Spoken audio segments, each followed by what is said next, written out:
Boa noite a todos, sejam bem-vindos à nossa aula do dia 27/4. Nós vamos falar sobre, aí cada um vai escolher de um jeito, né? A gente vai falar sobre abertura, sobre meio jogo e sobre finais. Ou a gente vai falar simplesmente sobre início, meio e fim. Eu vou até trocar uma ideia com o Leandro para ver se a gente consegue fazer uma aula dessa também mais técnica. Fazer uma aula bem pedagógica, bem para criança. E vou ver com ele se a gente pode fazer também, vocês ganharem uma aula bônus, que seria uma aula mais técnica sobre esse assunto. Linguagem mais técnica. Falar, por exemplo, quando a gente está querendo dar uma aula para um adulto, para um jovem, né, um adolescente, numa idade maior que a gente já consegue falar a palavra abertura, falar a palavra meio jogo, falar a palavra final. Então eu vou conversar com o Leandro aqui para ver se a gente consegue dar essa aula bônus para vocês, tá? É uma aula extra, vou ver com ele, sem até só para agregar valor ao curso de vocês, tá bom? Boa noite, Rafael. Boa noite, tá me ouvindo? O Francisco também, boa noite. O outro Francisco que entrou agora. Pode falar, Francisco. Não, nada não. Tudo bem. Vamos então começar a nossa aula, tá? Como que a gente... se eu chegasse aqui para vocês e falasse assim, ó, eu trabalho xadrez na escola, eu chego para os meus alunos e eu trabalho abertura, eu trabalho meio jogo, e eu trabalho finais. Se eu fizesse isso para vocês, sabe o que eu tinha que fazer? Eu tinha que pegar esse livro aqui, ó, e rasgar. Por que rasgar? Porque vai contra tudo que eu acredito para a escola, tá? Eu tenho uma experiência de sala de aula que aconteceu uma vez, e isso já tem alguns anos, que foi assim, um pouco de um divisor de águas sobre muita coisa que eu fazia dentro da sala de aula. Eu não sei quantos anos tem isso, deve ter talvez uns 5 anos, não tenho certeza. E que eu estava dando aula para uma turma de 4º ano. Você vê, 4º ano é uma turma com que eles têm 9, um outro aluno já fez 10. E eu observei que nessa turma eu tinha lá 3, 4 alunos que gostavam muito da aula, uma turma de quase 30 alunos. Tinha 4 alunos que gostavam da aula, que praticavam bem. E eu tinha 26 alunos que não levavam livro para aula, que quando eu passava uma atividade para casa não fazia, que não entendia, assim, errava conceitos básicos, coisas assim, que eles já tinham aprendido quando eles estavam desde o, sei lá, 2º ano, 2º, 3º ano. E aí eu cheguei naquela aula e falei assim, eu peguei, fui dar, nem lembro o conteúdo que era da aula. E eu fui falar sobre o conteúdo da aula e eu percebi assim, sabe? Percebi que não dava. Sabe aquele dia que você percebe que não dá? Igual aquele dia que você quer jogar xadrez e você tá com um problema em casa, problema na família, e você quer jogar, você entra na primeira partida, você joga, aí você vai e entrega sua dama de graça, aí na segunda partida, quando vê, você perde um cavalo de bobeira, aí na terceira partida você faz outra besteira, aí você fala assim, não dá. A Camila até riu, deu uma risadinha ali, porque tem esse dia, aí você fala assim, não, hoje não dá pra jogar xadrez, você para de jogar. Porque se você insistir em jogar 6, 7, 8 partidas, você vai ganhar uma, vai perder 7. Então, é aquele dia que você fala assim, não, hoje não, agora não dá, deixa eu jogar num outro momento. E naquele dia, eu cheguei para dar o conteúdo, né, e eu falo que o bom professor não é só aquele que planeja a aula. É muito fácil eu planejar uma aula, eu chegar na sala de aula, tudo acontecer perfeitamente e de repente a aula acabou. Ninguém questionou nada, ninguém perguntou nada diferente. O meu objetivo pedagógico foi cumprido, tudo que eu planejei para aquela... Nossa, isso é lindo. Só que o mundo não funciona assim. Eu estava dando uma live aqui, uma vez, estava dando uma live e aí de repente, não sei, eu acho, porque a gente tem uma das iluminações, ela ficava ligada no notebook. Eu acho que o notebook deve ter hibernado, não sei o que aconteceu, que a luz que a gente estava usando, ela apagou. E aí você imagina, eu no meio da live respondendo uma pergunta pro entrevistado, eu estava sendo entrevistado, era uma live no Instagram, eu estava sendo entrevistado e de repente eu fiquei escuro. Eu não fiquei totalmente escuro, mas eu fiquei bem escuro. Aí eu virei e falei assim, Dudu, 1 minuto. Deixa eu acender a luz aqui. Levantei, acendi uma outra luz, sentei de novo. Como eu estava respondendo, isso, e continuei respondendo. E aí tudo bem. Pra mim, foi natural. Quando eu cheguei em casa, a minha esposa virou e falou assim pra mim. Ela estava assistindo a live, ela virou e falou assim, nossa, eu estava conversando com as minhas amigas aqui. Como que você, no meio de uma pergunta que ele te fez, você elaborando um raciocínio, respondendo a pergunta, de repente, a luz acabou, parou, e você naturalmente levantou, acendeu a luz, voltou e continuou o mesmo raciocínio, como se nada tivesse acontecido. Isso é mais difícil.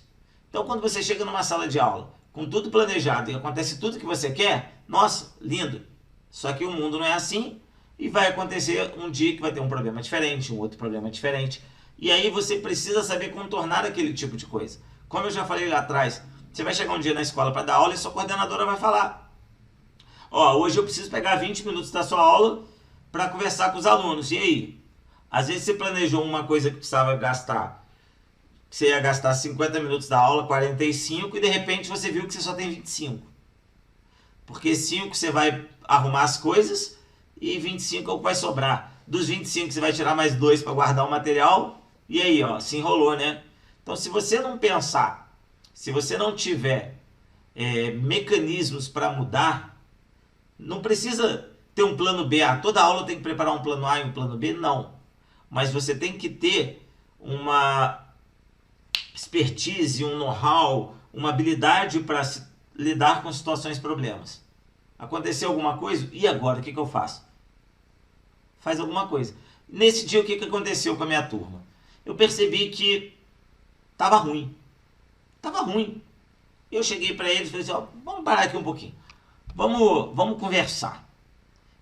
Até para a gente poder melhorar o nosso andamento no ano. Eu gostaria de saber o seguinte. Por que de 30 alunos só vem 4 livros para a sala de aula? Essa é uma pergunta.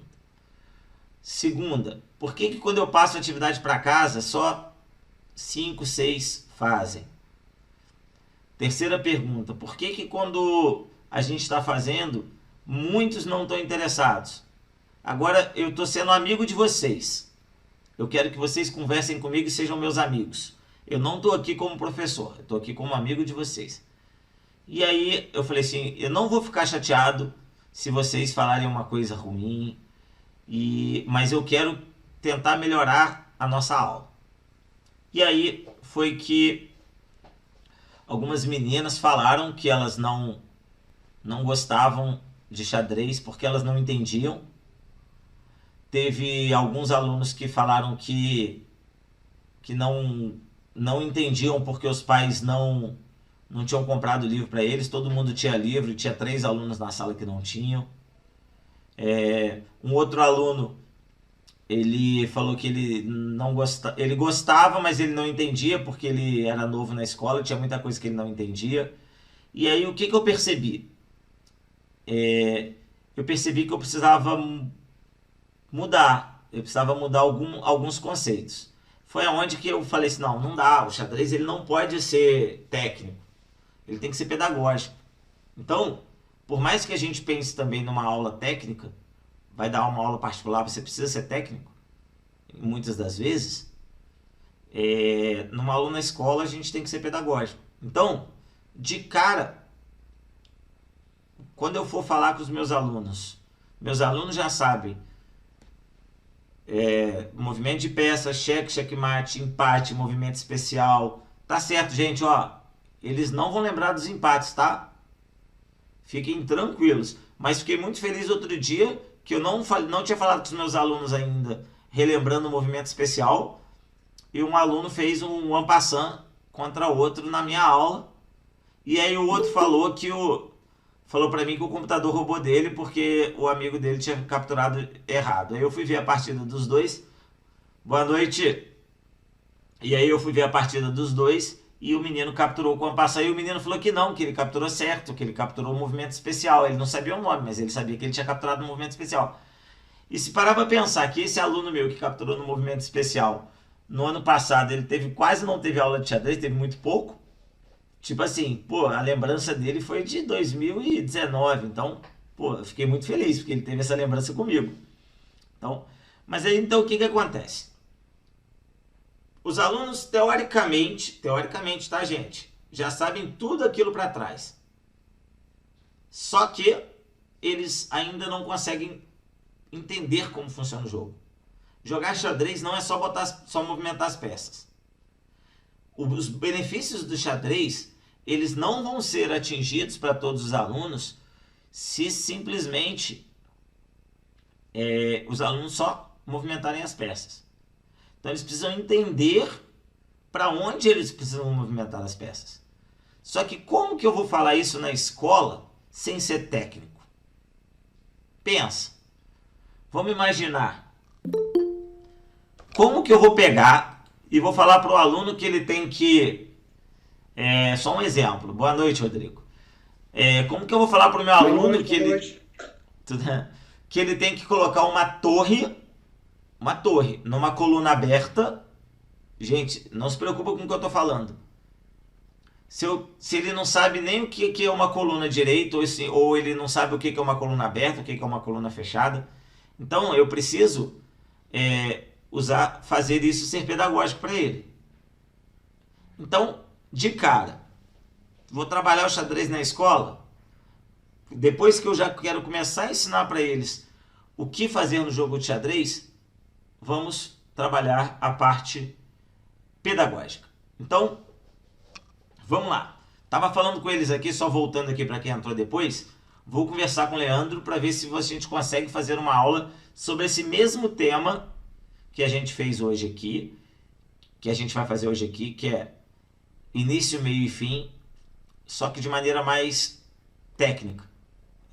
Abertura, meio jogo e final, tá? Vou ver se a gente consegue fazer isso, vocês ganharem como uma aula bônus, tá?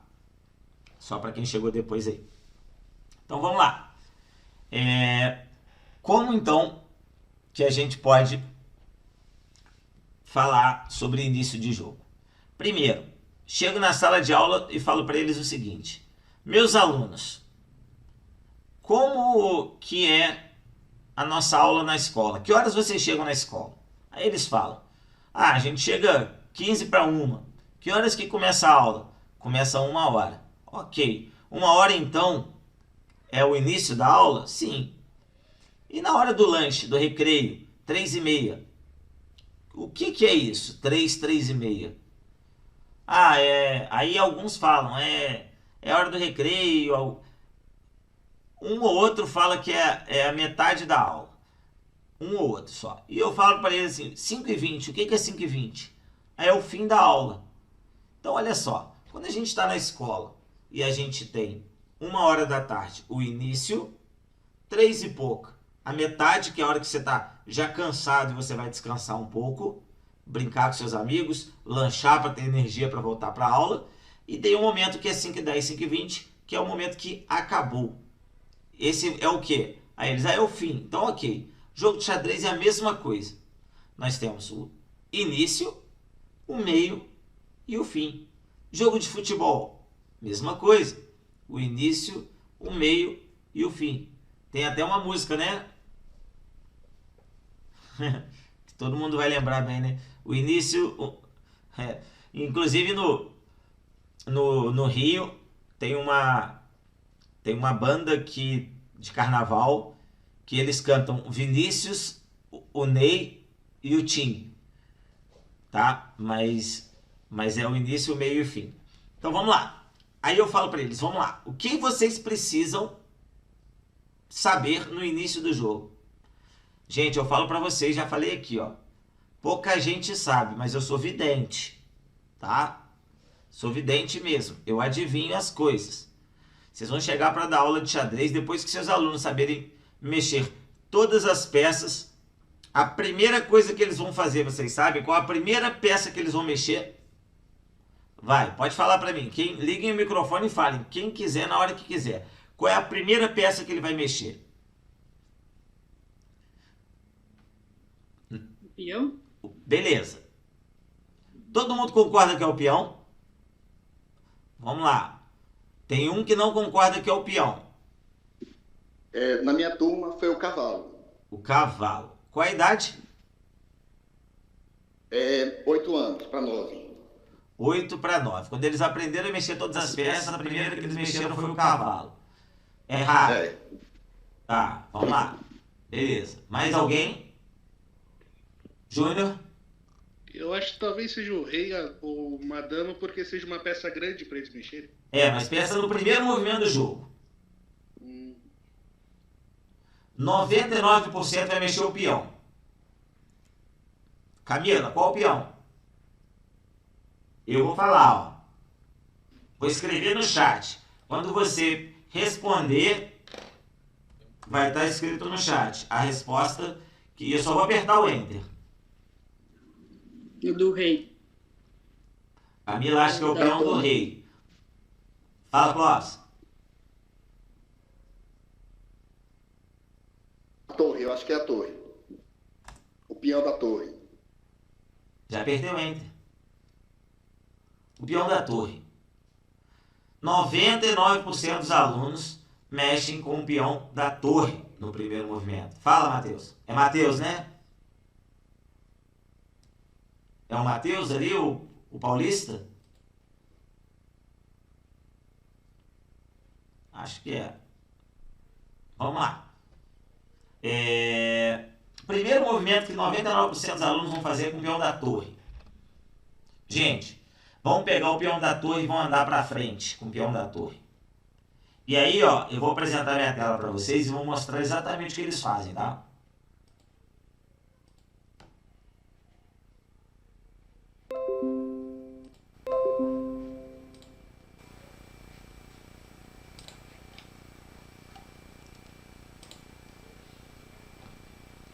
Primeiro movimento deles é esse aqui, ó. Ou com esse peão, ou com esse.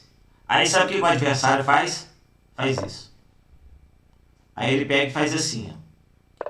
Aí o outro faz isso. Às vezes ele faz isso. Aí o outro faz isso.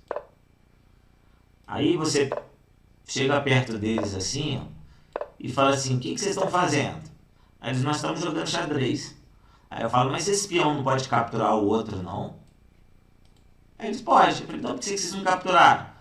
Não, tio, porque nós estamos botando primeiro os peões no ataque. Sabe quantas vezes eu já escutei isso? Minha vida inteira. Principalmente os mais novinhos. Primeira aula que eles aprendem a jogar todas as peças, eles fazem isso. E muitas das vezes eles não capturam, não. Eles vão e mexem com outra peça aqui atrás. Faz às vezes isso. Às vezes bota o cavalo. Eles não vão botar o cavalo aqui não, tá, gente? Ó, eles não vão colocar o cavalo aqui. Eles ainda têm muita dificuldade de entender que o cavalo anda para o lado. Muita. Então, provavelmente a maioria vai colocar o bispo aqui ou aqui, mas eles vão andar com os peõezinhos aqui. Tá? Vou parar de compartilhar e vou voltar para vocês. Daqui a pouco eu volto a compartilhar de novo. O que a gente precisa falar para eles? Aí vamos levar para a vida deles. Vamos levar para a vida deles. Vamos pensar aqui, vamos todo mundo pensando. Qual qual associação que a gente pode fazer para falar para eles que no início do jogo eles precisam tirar as peças lá de trás e colocar as peças para jogar? Para eles entenderem como funciona esse jogo, como funciona o jogo de xadrez. Pense em alguma coisa da vida deles. São crianças.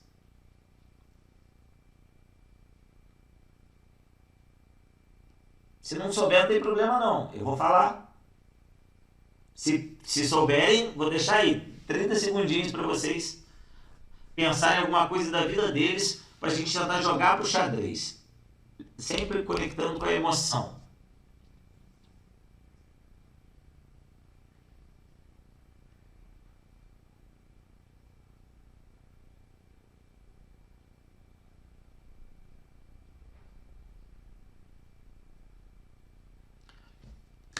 Vamos lá.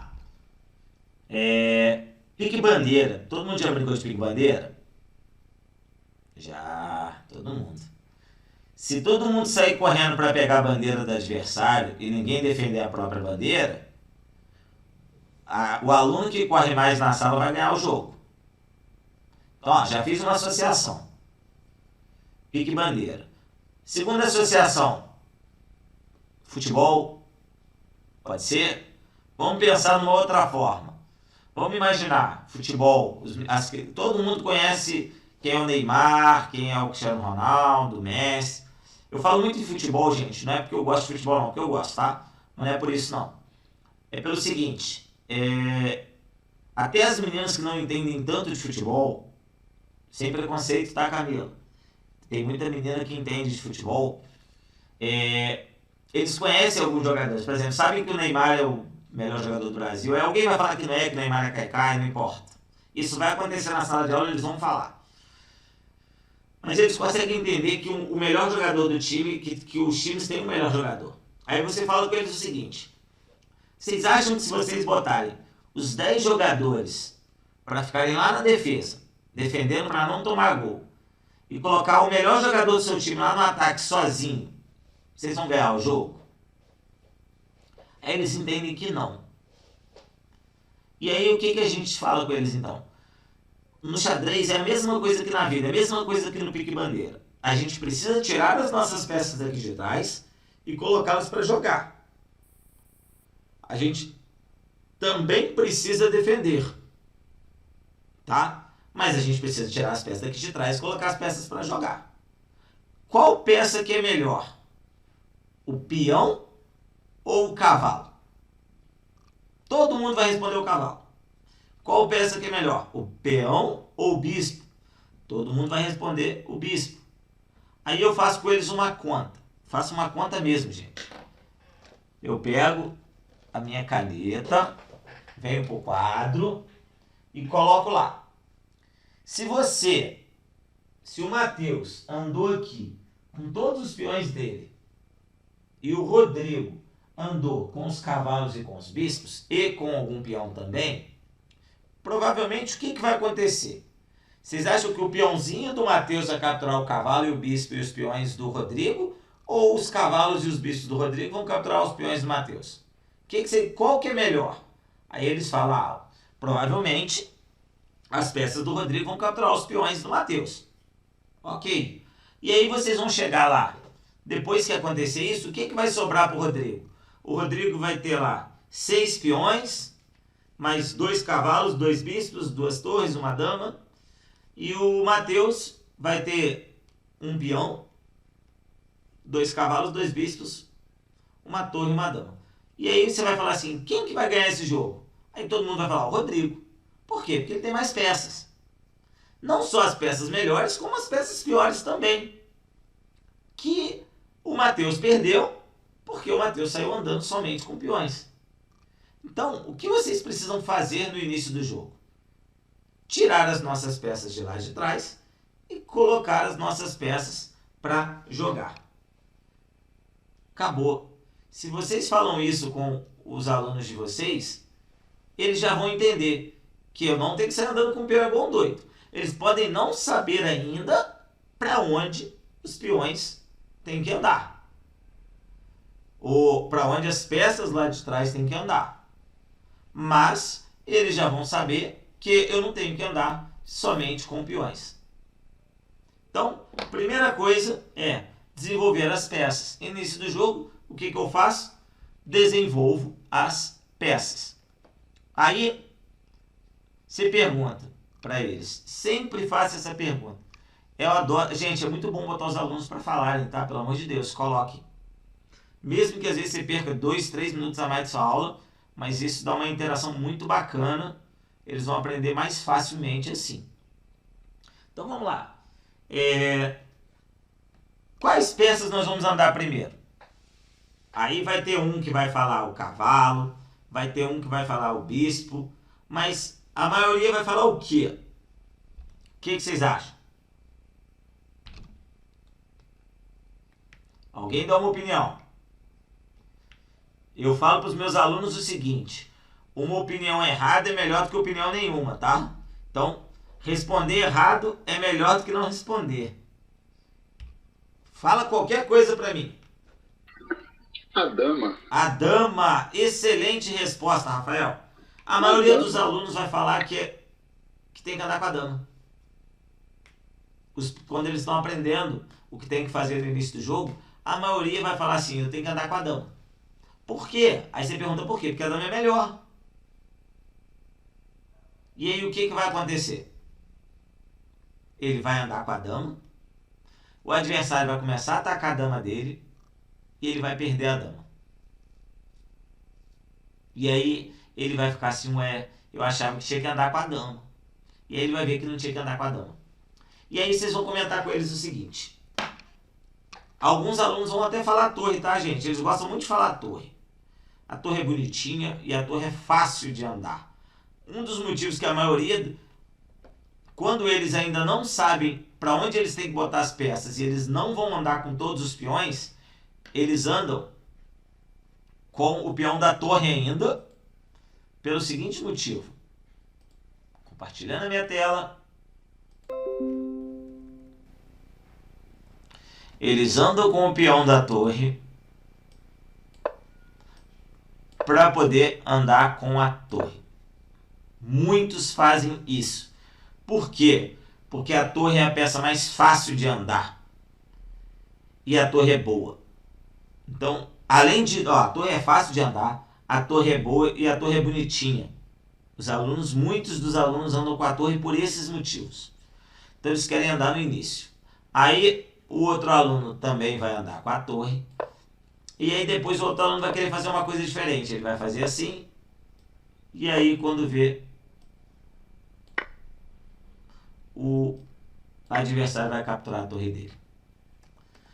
Então, vamos lá. De cara, eles vão falar, então, andar com a dama. E aí, você pode mostrar para eles, ó. Vamos andar com a dama aqui, então, pra gente ver. Ó. E aí, você vai falar assim, ó. Ó, se você andar com a dama rápido, você pode mostrar isso no quadro. Eles vão começar a atacar a sua dama. E aí? O que você vai fazer quando eles começarem a atacar a sua dama? E aí, quando vê... O aluno não vai fazer isso não, gente. Ele tá aprendendo, tá? Mas ele vai querer atacar a tua dama. E aí, ó. Se ele não observar direito, vai perder a dama. Porque ele vai... Ah, ganhei um cavalo de graça. E perdeu a dama. Então, mostrem para eles. Falem com eles o seguinte. Se você anda com a dama muito rápido, o seu adversário vai atacar a sua dama. Se ele atacar a sua dama, você vai acabar perdendo a dama, porque sua dama está passeando pelo tabuleiro. Então, no início do jogo, quais peças que nós andamos? Com os cavalos e com os bispos. Por quê? Porque os cavalos e os bispos são melhores que os peões. E se eu perder um cavalo ou se eu perder um bispo, não tem problema maior assim para um jogo de iniciante. Não é igual eu perder uma dama. Eu posso recuperar um jogo se eu perder um cavalo e um bispo. Se eu perder uma dama já é muito difícil. Se eu perder uma torre é um pouco mais difícil. Tá? E aí vocês vão falar assim, ah, então tá bom, ele vai andar com cavalo e com bispo. Muitos vão fazer assim. para colocar o bispo aqui. Eles não vão botar o bispo aqui não, tá? A maioria coloca aqui. Mas algum outro vai colocar ele aqui atrás. Tá? E aí muitos vão colocar o cavalo aqui. Vou botar o outro bispo aqui. Vou botar o cavalo... Vamos fazer assim, ó. Esse cavalinho vai botar o cavalo aqui. Muitos vão colocar o cavalo para a beirada do tabuleiro, porque eles ainda não sabem para onde colocar as peças. Então, aí a gente entra numa outra coisa que nós vamos falar aqui. Então vamos lá, a gente já viu. Início do jogo, desenvolver as peças. Quais peças? Cavalos e bispos. Depois, para onde andar com as peças? Aí é uma coisa muito bacana. Você pega uma bolinha de papel. Qual é essa? Tá? Pegou uma bolinha de papel, vira, vai para sua sala e fala assim, ó, vou fazer uma brincadeira com vocês, tá? Não precisam ter medo. Eu vou ficar aqui da minha mesa, aqui na frente, e vou tentar jogar a bolinha em vocês. Vocês acham que se eu jogar a bola aqui no Almir, que está aqui pertinho de mim, vai ser fácil acertar a bolinha dele? Os alunos vão falar sim. Agora, vocês acham que eu jogar a bola lá no Rodrigo, que está lá longe, é fácil eu daqui da minha mesa acertar o Rodrigo? Aí eles vão falar assim, não. Então, aonde eu tô é fácil acertar o Almir, difícil acertar o Rodrigo. E se eu for lá pro lado mais perto do Rodrigo? É fácil acertar o Rodrigo.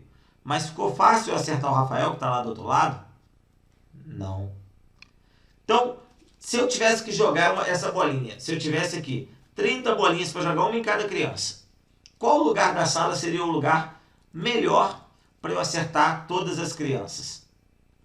Aí eles olham assim, e aí alguém vai falar, se você estiver no meio, porque você fica mais perto de todas as crianças. Umas vão estar um pouco mais longe e outras vão estar mais próximas, mas é o lugar que você fica mais perto de todo mundo. Aí você vai mostrar para eles, exatamente. No jogo de xadrez é a mesma coisa. E aí vocês podem mostrar isso no quadro. Mostrem para eles no quadro que se o jogador estiver no meio do tabuleiro, se a peça estiver no meio do tabuleiro, ela ataca mais lugares. Da mesma maneira que ela também sofre mais ataques. Mas aí o que acontece?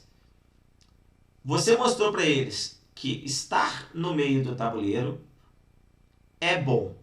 Ou atacar no meio do tabuleiro é bom. Então eles já sabem que ali o meio do tabuleiro é bom. Então eles vão começar a parar de botar o cavalo para a beirada. Mesmo assim, muitos ainda vão colocar. E vão começar a colocar o cavalo para o meio. Já vai melhorar um pouco. Quem quer fazer uma pergunta? Chutei o negócio aqui. E aí? Perguntas?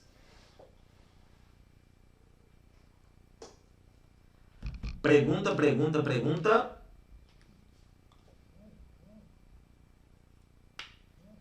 Não, né? E aí? Vamos lá. Já sei que eu tenho que desenvolver as peças, já sei qual que eu tenho que desenvolver primeiro. Cavalo e bispo. Já sei que tenho que andar para o meio do tabuleiro. Então já sei, ó, 3 coisas. Aí muitos não vão querer andar com o peão da frente do rei. Alguém sabe por que eles não andam com o peão da frente do rei quando eles estão aprendendo?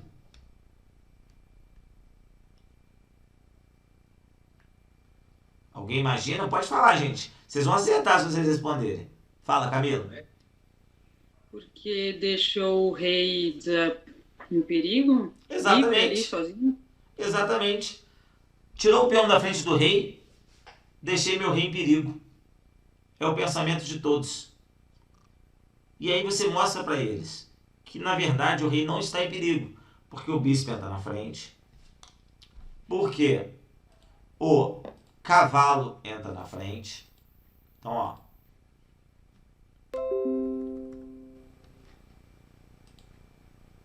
Ó. Se eles pensarem assim, ah não vou andar com o peão da frente do rei. Pode andar feliz, porque o seu bispo, se precisar andar na frente, Seu cavalo, se precisar, entrar na frente. Depois, quando o seu cavalo já tiver andado para cá, ele também pode entrar na frente. E depois que esse peão sair daqui, esse bispo também pode entrar na frente.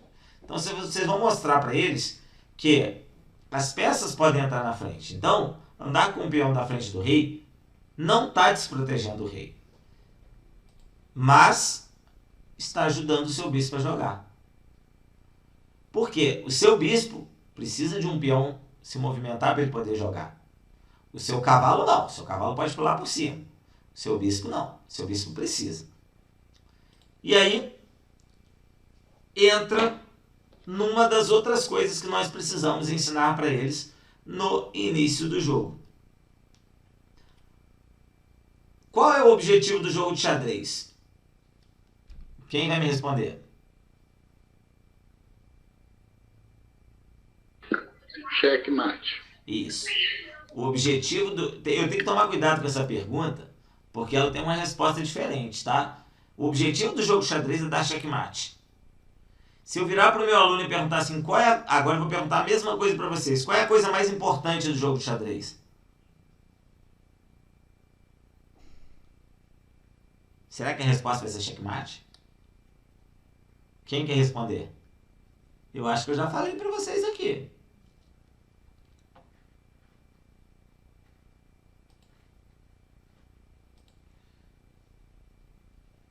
São duas letras, duas consoantes. E na frente tem uma interrogação. Vocês querem uma cola melhor do que essa? Não tem.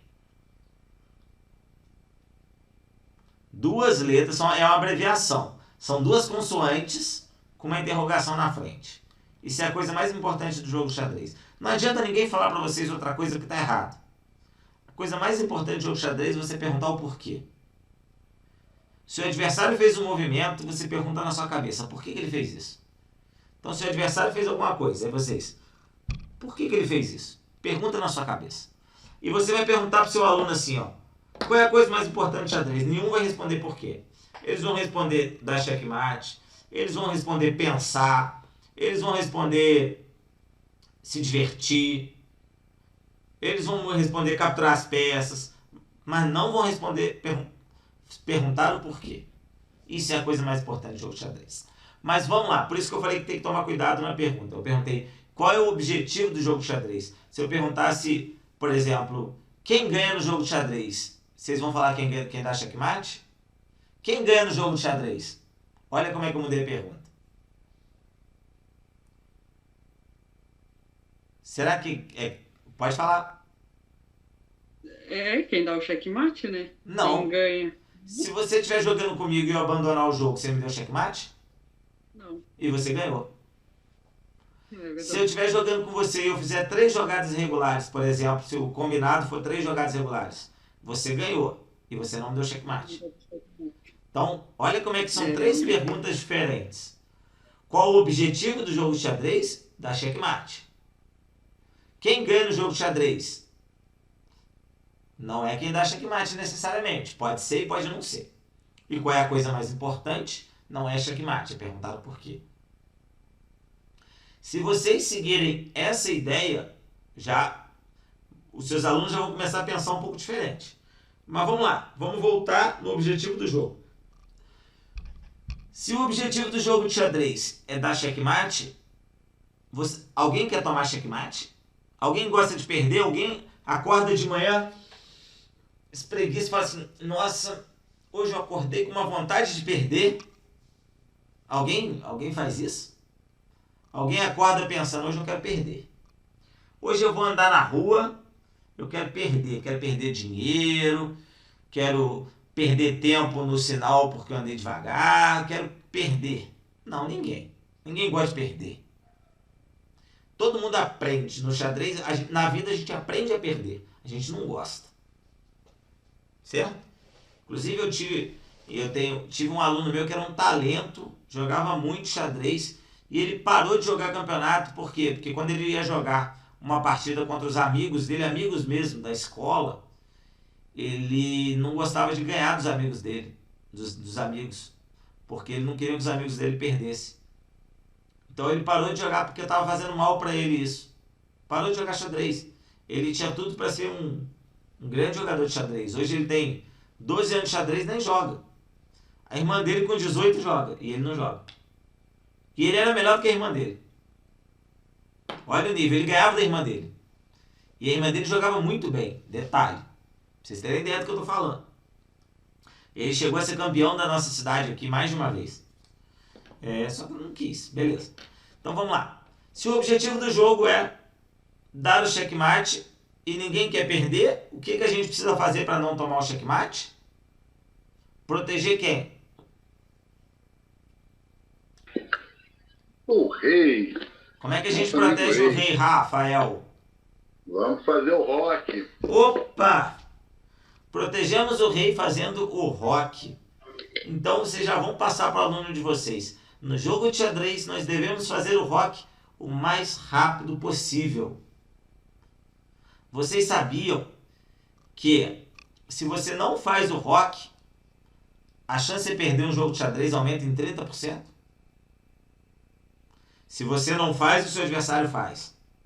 Sua chance de perder o jogo aumenta em 30%.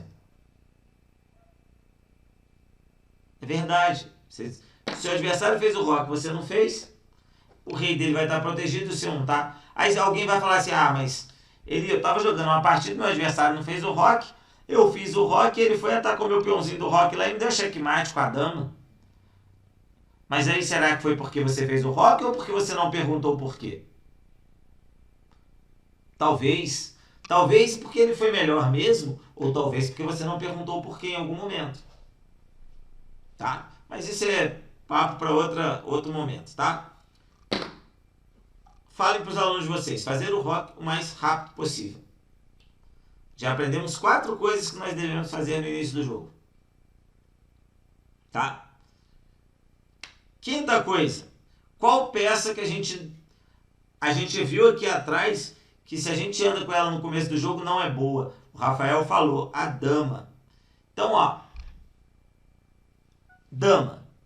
Andar com a dama no início do jogo, ela sofre muito ataque. Então, andar com a dama no início do jogo vai ser bom? Não. Então, início do jogo, não mover a minha dama. Mais uma coisa que os alunos precisam aprender no início do jogo. E a última coisa tem muito a ver com a matemática. Vamos fazer conta. Dedos, vamos usar os nossos dedos. Vamos lá. O Antônio movimentou um cavalo. Vamos botar aqui. Vou fazer aqui, depois eu vou lá para o tabuleiro. Antônio movimentou um cavalo. O Clóvis movimentou um cavalo. O Antônio movimentou de novo o mesmo cavalo. E o Clóvis andou com o outro cavalo. Quantas peças o Antônio colocou para jogar? 1. Quantas peças o Clóvis colocou para jogar? 2. Se um dos objetivos do jogo no início, se uma das coisas boas do início do jogo é desenvolver as peças, o Antônio desenvolveu uma só e o Clóvis desenvolveu 2. Quem está melhor? O Clóvis. Ele já desenvolveu 2. O Antônio desenvolveu uma só. Seria como se a gente levasse para a vida deles. Se eu estou brincando lá de pique-bandeira e eu vou tentar passar para o outro lado para pegar a bandeira do adversário. O adversário tem lá 2 pessoas defendendo a bandeira. Se eu for sozinho, a chance deles me colarem é muito maior do que se forem eu e mais 3. Se forem 4 amiguinhos ao mesmo tempo para pegar a bandeira, as chances da gente pegar a bandeira é muito maior do que se eu for sozinho. Mesma coisa no futebol. Se o Clóvis está jogando contra o meu time lá, o Clóvis está jogando contra o Antônio, e o time do Clóvis está atacando com 1 só e o time do Antônio está atacando com 4, todos os ataques do Antônio vão ser muito mais melhores de bons do que os ataques do Antônio. Então o ataque vai ser melhor porque tem mais peças. E o do Antônio vai ser pior porque tem menos. Então, não mover a mesma peça mais de uma vez no início do jogo. Por quê? Se eu movo a mesma peça mais de uma vez no início do jogo, o que acontece? Eu simplesmente estou perdendo tempo. Enquanto eu estou querendo andar com o mesmo cavalo, o Clóvis está tirando peça para trás. Eli, isso é uma regra? Então, se eu puder capturar uma peça do adversário, eu não vou capturar porque eu já andei com o cavalo uma vez? Não. Vai capturar. Dependendo da peça, você vai capturar. Às vezes você vai ver que não vale a pena. Mas o adversário foi lá e te entregou um bispo. Ah, mas eu vou ter que andar com o cavalo 2 vezes para capturar o bispo dele. Tudo bem.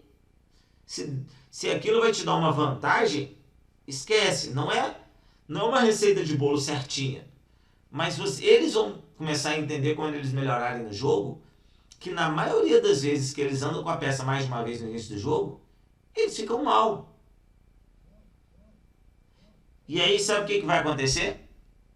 E aí vai acontecer o seguinte, vou compartilhar a tela com vocês e vou mostrar o que vai acontecer na casa daquele aluno. Aquele aluno chegou na casa dele, né?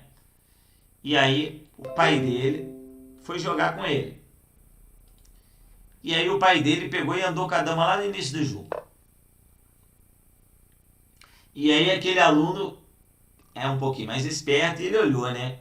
Por que ele fez isso? Ah, para atacar espião. Ah, mas a minha torre está defendendo. Para atacar espião. Ah, mas o meu rei está defendendo. Para atacar espião. Opa, não tem ninguém defendendo. Aí ele vai pegar e vai, sei lá, botar o cavalo aqui. E aí o pai dele, né?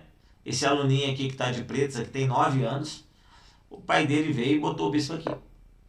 Aí ele olhou assim, o bispo está atacando aquele peão. Ah, mas o meu rei está defendendo. Ah, então eu vou botar o cavalo aqui para atacar a dama dele. E aí ele vai tomar checkmate. E o pai dele vai fazer isso com ele. Ou um amiguinho que já sabe jogar xadrez vai fazer isso com ele. E aí, estou compartilhando a tela toda. E aí o que vai acontecer? Ele vai perder em 4 jogadas. E aí ele vai chegar na aula no dia seguinte e vai falar assim para vocês. Ô tio, você falou que não podia andar com a dama no início do jogo. Meu pai andou e me ganhou em 4 jogadas. O meu amigo andou e me ganhou em 4 jogadas. Eu joguei de novo com ele e ele me ganhou de novo. Em 5 jogadas. E você falou que não pode andar com a dama no início do jogo. E aí eu vou falar para vocês. Ele vai jogar um campeonato de xadrez e o adversário dele vai fazer isso. Vai fazer isso uma vez, ele vai perder. O pai dele fez isso uma vez, ele vai perder. Depois ele vai ver que ele não pode fazer aquilo e ele vai melhorar. E vai começar a não tomar checkmate em 4 jogadas. Que é o checkmate do pastor. E ele vai começar a perceber que ele não pode tomar esse checkmate em 4 jogadas. E ou ele vai te perguntar como é que ele defende, ou ele mesmo vai criar um jeito de defender, mas tudo bem. Vamos imaginar o seguinte, qual é o benefício que o pai dele está passando para ele, fazendo com que ele dê checkmate em 4 jogadas? Alguém acha?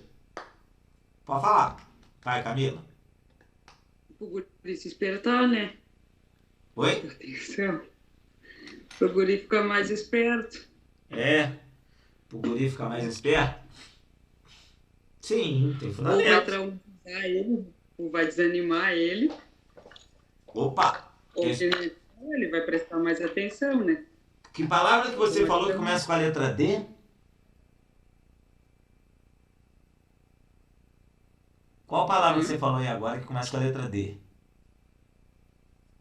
Você lembra? Desanimar? Desanimar. Olha, Vamos lá. Vou fazer uma pergunta. Você acha que uma criança de 8, 9 anos que perdeu 4 vezes seguidas para um checkmate do pastor, ele vai ficar desanimado ou ele vai ficar empolgado a querer melhorar? Desanimado. Já vou te responder. Então, o que o checkmate do pastor vai fazer na vida daquela criança? trauma. A maioria vai tomar trauma, vai chorar, vai falar. Sabe o que eles vão falar? Eu sou muito burro. Eu perdi em 4 jogadas.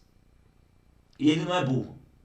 Gente, o meu aluno aqui, ó, é tão inteligente quanto o aluno lá do Rio Grande do Norte. Qual é a diferença de um para o outro? Às vezes o meu aluno teve algum tipo de experiência que o aluno do Rio Grande do Norte não teve. Vou dar um exemplo para vocês, vou levar futebol de novo. Qual é a cidade mais populosa do Brasil? São Paulo. Tá? Se vocês pegarem álbum de Copa do Mundo, tá? E olharem a cidade que os jogadores nasceram, qual é a cidade que vocês acham que é garantido ter no álbum? Se eu falasse assim, escolhe aí 5 cidades, se eu mandasse alguém, Rafael, você, escolhe aí pra mim 5 cidades que você acha que os jogadores de futebol nasceram, da seleção brasileira que disputaram a Copa do Mundo. A gente vai escolher as metrópoles, né? São Paulo, Rio de Janeiro, Belo Horizonte, Porto Alegre, sei lá, Salvador. Beleza. Pronto. Se eu falar pra você que você vai pegar o álbum de figurinha e não vai ter ninguém de São Paulo, ninguém do Rio, pouquíssimos, você acredita? Sim. Se você pegar a cidade dos jogadores, a maioria é do interior, é cidade pequena. E aí eu vou fazer uma pergunta para você. O aluno da cidade do interior, ele é menos inteligente que o aluno da capital, por exemplo? Não. Algumas experiências ele tem que o outro não tem. Eu sou do interior, tá, gente? Se eu ver um pé de goiaba e ver uma goiaba bonita lá em cima, eu subo no pé e pego.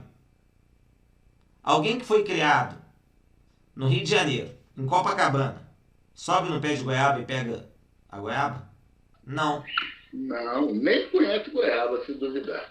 Então, eu sou mais inteligente do que ele? Não. Eu tive algumas vivências diferentes das vivências dele.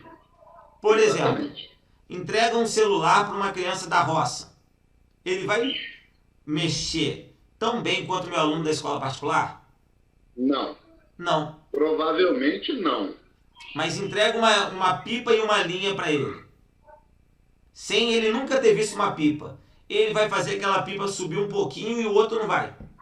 Porque ele vai pensar, se eu sair correndo com a linha na mão, o vento vai bater e a pipa vai subir. O outro vai botar a pipa no chão, vai ficar querendo puxar para ver se ela sobe. Então assim, experiência, vivência. No xadrez é a mesma coisa. Então o aluno, todos os alunos são inteligentes. Se ele não tiver nenhum tipo... Pode falar, Rodrigo.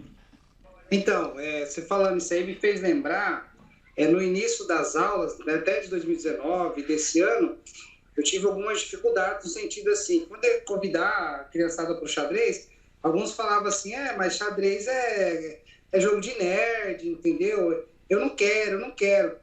E aí, com o tempo, eles perceberam, até os próprios participantes da época, eles perceberam que eles não tinham nada a ver com aquele negócio que só joga nerd, né? Eu lembro que eu passei num projeto, trabalhamos aquele filme Rainha de Cat, né, de Catuê lá, que mostra, né, a realidade de onde que ela saiu, né, da realidade dela lá da África, e ela chegou a ser campeã, hein? Sendo uma garota assim que ninguém dava nada por ela. Então, a minha dificuldade que estou relatando foi isso. Aí, aos poucos, eu fui mostrando para eles que não tem esse negócio de nerd, que só nerd que joga xadrez. Vamos lá. Sabe o que você pode falar para os seus alunos para motivá-los? Para eles desmistificarem isso aí? Leva para a vida deles. Vamos pensar na vida deles. Vamos pensar na vida de vocês. Alguém já ouviu falar no Albert Einstein? Jogava xadrez. Ah, mas ele é nerd. Tudo bem. Alguém já ouviu falar no Will Smith? Ele é nerd? Não. Joga xadrez. E aí você começa, só que beleza, tudo bem, talvez eles não conheçam esses. E aí você vai jogar para personagens que eles conhecem. Por exemplo, se você porque eles não vão, a gente que é adulto, a gente vai conhecer. Eu posso falar, por exemplo, vários presidentes que jogavam xadrez. Não só brasileiros, americanos e etc. Antigamente os papas jogavam xadrez. Por exemplo, todo mundo escuta, viu a série, ouviu ou escutou falar no Gambito da Rainha. Mas alguém sabe aqui como que surgiu a expressão gambito? Ninguém. Gambito era um padre italiano. Eu não sei se era o sobrenome dele, eu não sei. Tinha um padre italiano que ele, jogando xadrez, ele desenvolveu uma técnica que ele entregava um peão no começo do jogo para ele desenvolver mais rápido as peças dele. E ele começou a ter sucesso com isso. E ele começou a viajar à Europa ensinando para as pessoas o que ele fazia. Foi daí que surgiu a abertura, né, o início de jogo chamado Gambito, por exemplo. Era de um padre. Mas aí a gente precisa fazer aquele menino que só quer jogar bola, né? Vamos imaginar. Porque as meninas é até mais fácil, as meninas são mais tranquilas, são mais calmas. É mais fácil fazer uma menina jogar xadrez. Mas aquele menino que tá doido para chegar a hora do recreio, para ele chutar a latinha de Coca-Cola lá no pátio, porque muitas vezes não é com a bola não, eles jogam com a latinha de Coca-Cola, latinha de água, bolinha de papel. Ele tá doido para chegar na hora do recreio para jogar futebol. Como é que você vai fazer aquele menino querer jogar xadrez? Difícil, né? Aí tem duas coisas. Primeiro, vocês podem comentar com eles que muitos dos melhores jogadores do mundo sabem jogar xadrez. Pode falar, inventa um jogador. Se vocês pegarem um jogador do leste europeu, esquece. A maioria sabe jogar xadrez mesmo. Se você pegar, por exemplo, Lewandowski, que foi eleito o melhor jogador do mundo agora, ele sabe jogar xadrez. Pegar o Modric, que foi há pouco tempo atrás o melhor do mundo também sabe jogar xadrez. Provavelmente o Neymar não sabe. Não sei se ele sabe não, tá, gente? Mas se você pegar um jogador famoso e falar, ó, fulano sabe jogar xadrez, fulano sabe jogar xadrez, fulano sabe jogar xadrez, e perguntar pra eles, mas por que vocês acham que eles sabem jogar xadrez? Por quê? Porque o xadrez vai deixar ele mais inteligente. O xadrez vai fazer com que, quando ele estiver jogando um jogo, pode ser na aula de educação física ou pode ser num campeonato, e receber uma bola, e dois jogadores vierem marcar ele tomar decisões mais rápidas. Por quê? Porque o xadrez ajuda ele a pensar mais rápido. Se vocês começarem a levar para a vida deles e mostrar que para eles serem um bom jogador de futebol, para eles serem um bom médico, pensar mais rápido, analisar os problemas da situação, vão fazer eles serem melhores, eles vão querer jogar xadrez. Vão querer pelo menos aprender o básico. Então, eu levo muito para esse lado. Eu boto o nome de jogador, eu falo que o Cristiano Ronaldo sabe jogar xadrez. Vocês sabiam que o Cristiano Ronaldo sabe jogar xadrez? Nem eu. Mas na minha aula ele sabe. O Messi na minha aula também sabe jogar xadrez. Eu nem sei se ele sabe. Mas se você botar assim, pessoas famosas que jogavam xadrez, vocês vão se assustar. Tipo, John Lennon jogava xadrez. Napoleão Bonaparte jogava xadrez. Inclusive, tem partida do Napoleão Bonaparte na internet, partida muito boa dele, que ele joga bem. Então, assim, antigamente, quem é mais velho, não sei se tem alguém mais velho aqui, nos jornais, jornal tipo Globo, Jornal do Brasil, tinha... Jornal do Brasil tinha muito. Exercício de xadrez. Tinha um exercício de xadrez, gente. O meu pai me mostrou isso. Eu era garoto. E aí, você pode falar para eles, gente, eu falo para vocês o seguinte, ó. Eu estudei na Universidade Federal de Juiz de Fora. Universidade pública, uma das melhores do país. Eu sou de colégio público. Eu não estudei em colégio particular, eu sou de colégio público. Eu trabalhava, eu fiz 6 meses de cursinho em Juiz de Fora. Eu sou de uma cidade do interior. 6 meses de cursinho aqui. Eu trabalhava de noite para pagar o meu cursinho. Tá? Gente, não é para ninguém pensar assim, nossa, não, esquece, não é para ter pena, não é para ter nada. Só tô querendo dizer o seguinte, eu trabalhava de noite para pagar o meu cursinho. A minha aula era 7 horas da manhã. Eu ia dormir 1 hora da manhã todos os dias. Vocês acham que eu conseguia chegar na aula às 7 horas da manhã? Não, nunca. Eu chegava às 7h50. Chegava no segundo horário. Tá? assistia todas as aulas. De tarde, eu quase não pegava em caderno, só prestava atenção na aula. E de tarde, e no finalzinho da tarde eu ia trabalhar. Ou seja, eu não estudava, só prestava atenção na aula. Não fazia dever, não ficava... então se eu jogar xadrez eu não preciso estudar nem nada. Não, precisa. Mas eu sou uma prova real de que o xadrez pode te ajudar a melhorar, a ficar mais inteligente, ficar mais esperto, mudar raciocínio. Eu lembro, isso é importante vocês falarem com ele, eu lembro uma questão de química que caiu no meu vestibular. Eu estou falando isso, mas é para vocês, são exemplos práticos da vida de vocês que vocês podem mostrar para eles que se eles jogarem xadrez eles vão ficar mais inteligentes. O que acontece?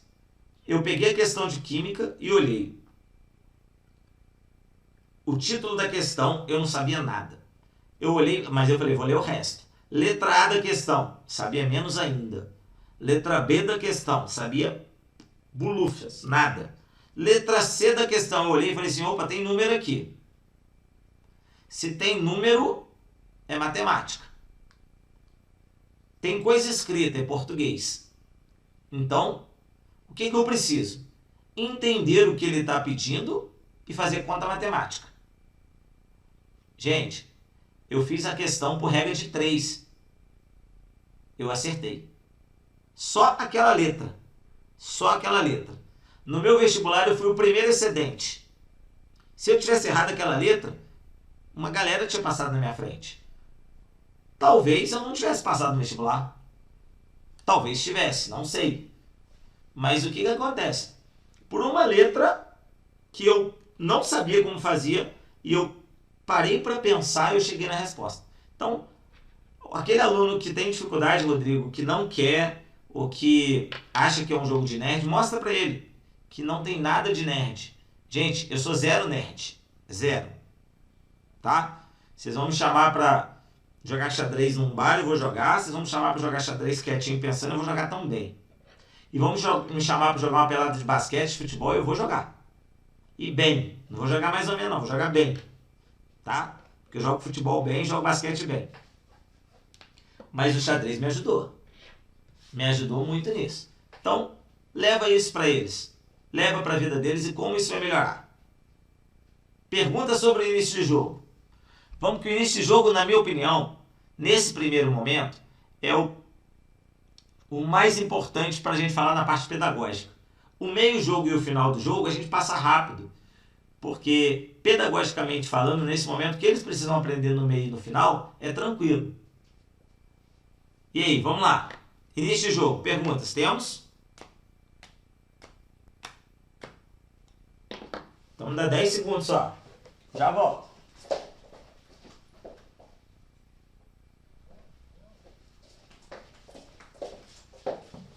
Pronto, já voltei. Saímos do meio do jogo. Sabe o que acontece? Vai acontecer o que um pai do aluno meu falou para mim uma vez. Um aluno meu particular virou o pai dele, virou para mim e falou assim: Eli, o Henrico tá com dificuldade numa coisa. O que foi? Toda vez que eu jogo com ele, ou que eu vejo ele jogando com algum amigo, no início do jogo ele faz tudo bonitinho. Ele desenvolve as peças, ele faz o rock, ele faz tudo. E depois ele não sabe o que fazer. Ele não sabe como jogar. Então, saímos do início do jogo, precisamos ir para o meio do jogo, tá? Antes da gente ir para o meio do jogo, eu lembrei aqui que eu ia mostrar para vocês e esqueci. Então, vou voltar aqui no início do jogo aqui. Perdão, só para a gente finalizar o início do jogo. Eu não gosto de ensinar o checkmate do pastor para os meus alunos, tá, gente? Eu digo para vocês que eu acho que não é legal ensinar mesmo, tá? Então não ensinem para os alunos de vocês, não. Ensina a defender. Ensina que se eles botarem a dama uma casinha aqui assim, eles defendem. Importante. Mas é importante ensinar o mate do pastor não pelo checkmate em si, mas para eles entenderem que esse peão é um peão fraco. Só o rei defende. Esse eu acho que é o principal objetivo do mate do pastor. Não ensinar o mate do pastor em si, mas ensinar que esse peão é fraco. Tá? Então vamos lá. Início do jogo. O que vocês podem para trabalhar o início do jogo com eles? Eles precisam tirar esse bispo. Ou esse bispo vai sair, por essa diagonal ou por essa. Então eles vão ter que ou levantar esse peão ou levantar esse peão. Quantas casas? Isso devagarzinho, não precisa se preocupar muito com isso. Depois eles vão perceber que se eles andarem 2 casas com esse peão vai ser ruim, porque ninguém vai defender esse peão. Com o tempo eles vão aprender isso. E porcaria, pronto. Mesma coisa o peão do lado de cá. Isso é tranquilo, eles vão perceber rapidinho que é ruim andar 2 casas. Então eles vão perceber que eles podem andar uma aqui. Eles vão perceber que eles vão botar o bispo no meio em vez daqui, porque o outro bispo fica na direção. Isso eles vão aprender devagarzinho, tranquilamente, brincando eles vão aprender isso. Tá? Mesma coisa o bispo de cá. Aqui eles vão aprender que eles podem andar com o peão 2 casas, porque os cavalos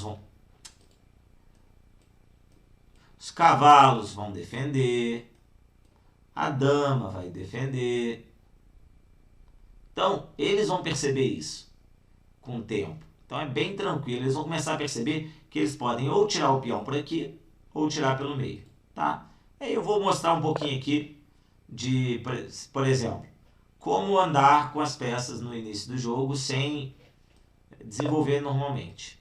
Ó, cavalo atacou o peão, perguntou por quê. Cavalo defendeu. Tirei o bispo. Cavalo atacou o peão. Defendi. Tirou o outro bispo. E aí eles vão perceber que eles conseguem fazer o roque. Que eles conseguem desenvolver as peças tranquilamente. Estou desenvolvendo aleatoriamente, tá? E aí, ó. Fiz uma abertura qualquer aqui, um início de jogo qualquer. O problema é o seguinte. E agora? Já desenvolvi todas as minhas peças com as peças brancas. Já desenvolvi todas as peças que eu tenho que andar no início do jogo com as peças pretas. E aí? O que eu faço agora? Alguém quer falar? Alguém ligou o microfone que eu escutei. Não sei quem. Pam, pam, pam. Olha, essa é uma pergunta que eu falo, que os alunos falam para mim, às vezes eu fico na dúvida de responder e vou pesquisar. Bem nessa hora mesmo, a pergunta que você fez é que os alunos fazem, depois que desenvolveu, e aí? Beleza. Rodrigo?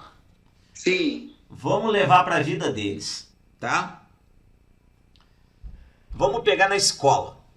Vamos imaginar na escola. Eu vou pegar o exemplo de uma escola que eu trabalho aqui. Gente, o coordenador de uma escola que eu trabalho aqui é o melhor coordenador de escola que eu já conheci na minha vida. Tá? E olha, eu converso com um coordenador de escola do Brasil inteiro. Tá? Eu já trabalhei em pelo menos 10 escolas na minha vida. Então, ó, eu trabalhei de fato com 10 escolas na minha vida e eu já conversei com, sei lá, 100 coordenadores de escola do Brasil inteiro, com pelo menos uns 10 secretários de educação de município, com pessoas da Secretaria de Educação. E esse coordenador dessa escola daqui de fora é o melhor que eu já vi. Pra vocês terem uma ideia, a escola que ele é o coordenador, é um colégio pequeno, tá? Pequeno mesmo, colégio que tem tem uma turma de cada ano, uma turma do primeiro, vai até o 3º ano do ensino médio. Mas é uma turma de cada ano e no máximo 25 alunos por turma. Então não é um colégio grande, é um colégio de pequeno para médio. As turmas normalmente têm 25. Mas, por exemplo, o 3º ano do ensino médio normalmente tem 12, 14 no máximo. Esse coordenador, ele saiu de uma escola que cada turma, ele era o coordenador nessa escola. Tinha 3 turmas do primeiro ano, 3 do segundo, 3 do terceiro, 3 do quarto e até o ensino médio com 3 turmas de cada um. Então ele saiu de um colégio grande para um colégio pequeno. Ele já recebeu proposta para ir para o entre aspas, o melhor colégio da cidade de Juiz de Fora. E ele nunca quis ir. Por quê? Sabe por quê? Você sabe por quê? Deixa eu ver alguém aqui. Ô, Júnior, você sabe por quê que ele nunca quis ir? Você tá por aí? Opa, tô aqui, pode falar. Você sabe por que que esse coordenador nunca foi para outra escola? E por que que ele saiu da escola que era maior, que ele era coordenador?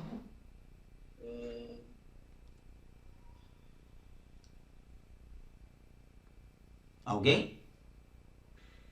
Porque a escola que eles estavam não fomentava o xadrez? Não. Porque a escola... Porque tinha turma demais? Quê? Porque tinha turma demais, talvez? Não. Pelo que o que rege a vida. Dinheiro. É feio falar isso. Ele foi por dinheiro. Ele ganha mais onde ele está. E por que que ele ganha mais onde ele está? Porque a dona da escola sabe que ele é muito bom. Então ela paga ele bem. Para ele fazer um trabalho bom. Tá?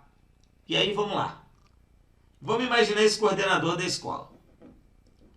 Será que se eu pegasse ele, tirasse ele da coordenação e botasse ele para dar aula de matemática? Ele dá aula de matemática, tá? Ele é formado para dar aula de matemática. Se eu pegasse esse coordenador da escola e colocasse ele para dar aula de matemática, ele seria tão bom quanto coordenador? Aonde ele seria mais útil para a escola? A coordenação. Lógico, na coordenação. É simples a resposta. O Neymar, ele seria útil de zagueiro? Não.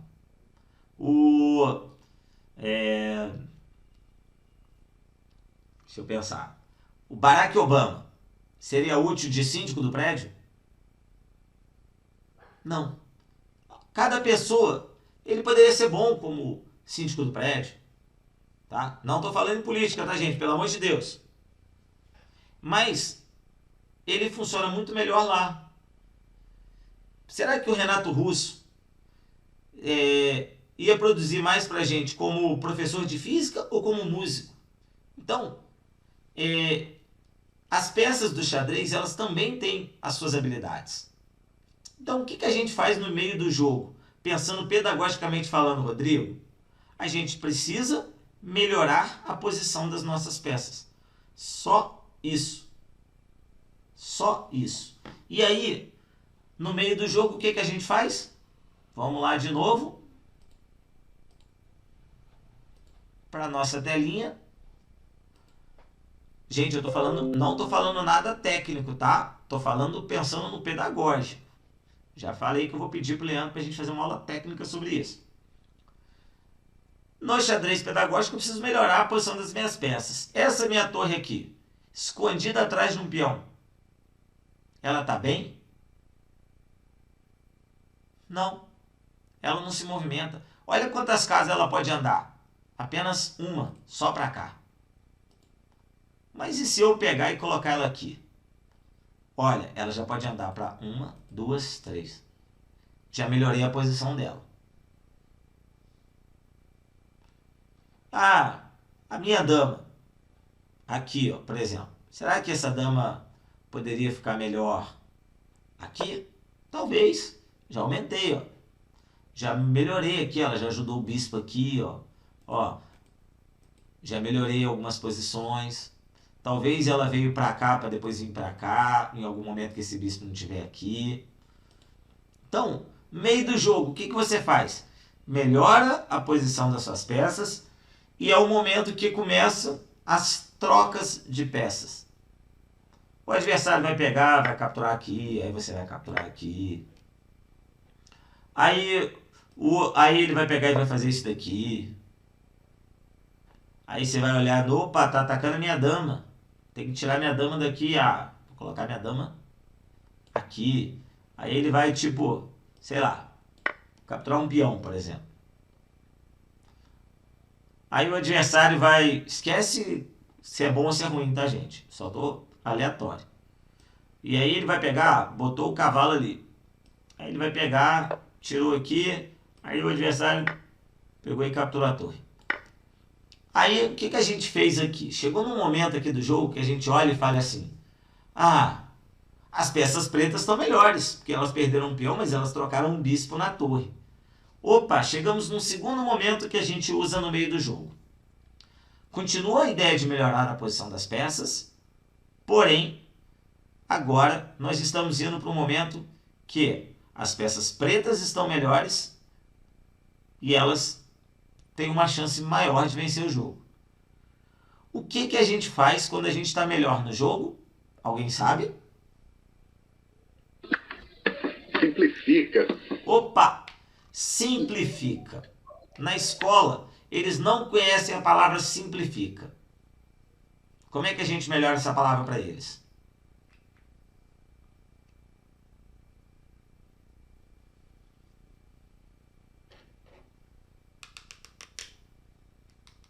Voltei para vocês.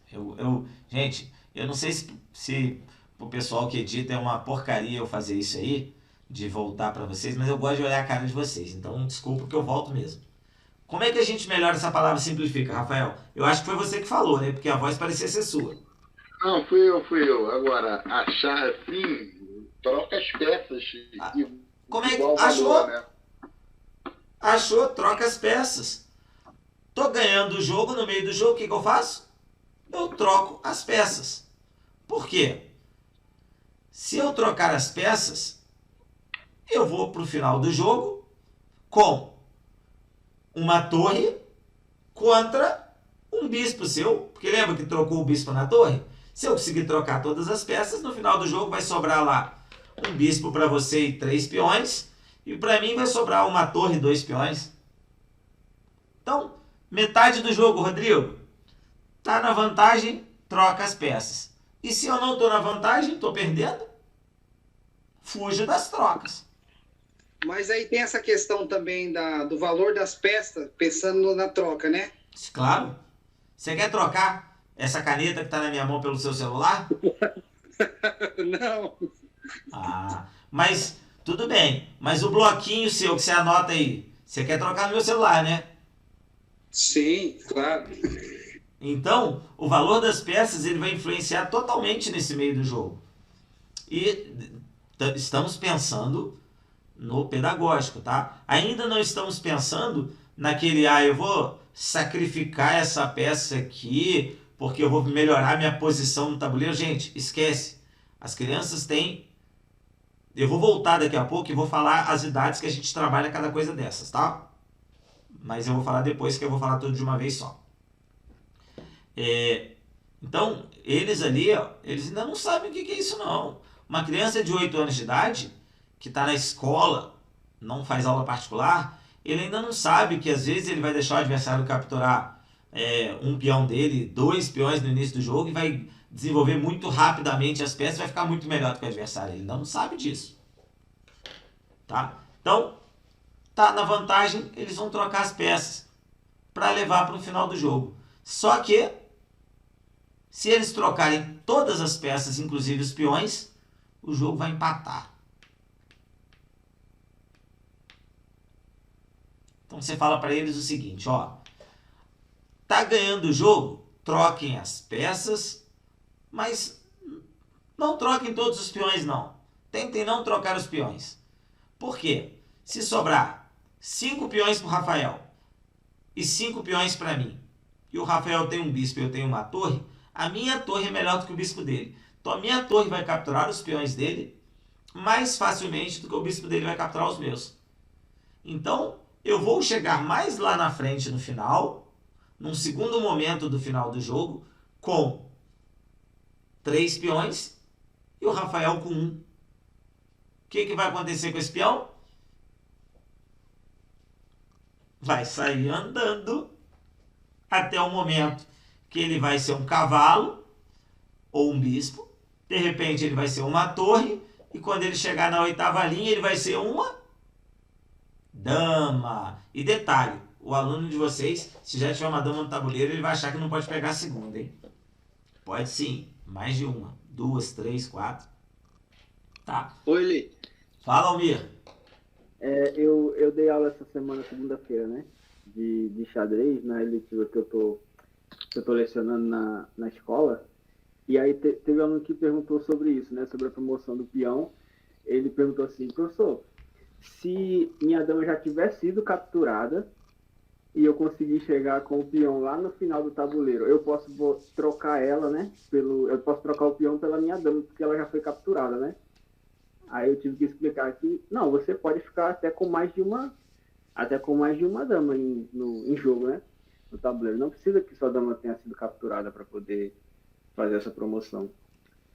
Exatamente. Por isso que quando você for falar na aula de promoção, é muito importante você falar para eles o seguinte: bate nessa tecla. O peão, quando ele promove, ele se transforma em qualquer peça. Essa peça não precisa estar no cemitério. Então, se a dama dele está no jogo e ele está num lugar que ele não tem outra dama, o que ele vai fazer? Pega a tampinha da caneta, pega a cola, pega o apontador, pega uma torre que está no cemitério e bota ela de cabeça para baixo, pega o bonequinho do Batman que ele tem lá, não importa, pega uma tampinha de garrafa, mas coloca alguma coisa para ser a dama. E isso é muito importante na aula de promoção, você bater nessa tecla. Por quê? Eles vão achar que não pode pegar outra dama. Vão achar que não pode pegar outra dama. E pode. Gente, pode. É importante. Eu até brinco com os meus alunos, eu falo assim, quantas damas a gente pode ter no jogo? É difícil, eles costumam não acertar. Tá? Camila, quantas damas ele pode ter no jogo de xadrez? Boa, Camila. Camila acertou. O áudio dela estava desligado, mas eu li o lábio dela que ela falou 9. Viu? Eu li. Nem sei se ela falou isso, mas tudo bem. Vamos lá. O marido dela tá rindo lá do lado. Eu tenho certeza. Então vamos lá. Importante isso. Então, fala com eles, ó, troquem as peças, tá entendendo? Trocar os peões para valer aquela vantagem. Porque se for pro final do jogo, não, mas aí você não precisa ser muito técnico nisso não. Só fala, ó, sua torre é melhor do que o bispo. Se sobrar sua torre, seu bispo e vários peões, a sua chance de ganhar é maior. Então, troca as peças. Vamos voltar aqui pro nosso joguinho aqui, que eu estou jogando sozinho, eu contra eu. Aposto que eu vou ganhar. Opa. Beleza. Sai daqui. E aí, as peças aqui pretas estão querendo trocar, né? E aí, ela quer trocar, então ela botou aqui um cavalo para atacar o outro. As peças brancas não querem trocar, mas olharam assim, onde que eu vou colocar esse meu cavalo? Ah, eu vou colocar o cavalo aqui para eu não trocar. Mas aí ele já trocou aqui. Não entre no mérito se a troca foi boa ou ruim, não, tá, gente? Só estou trocando peças do mesmo valor. E aí, ele já... Ih, agora já começou a querer atacar toda a vida aqui. E aí, quando vê, as peças pretas vão melhorando cada vez mais. Só pela vantagem, né?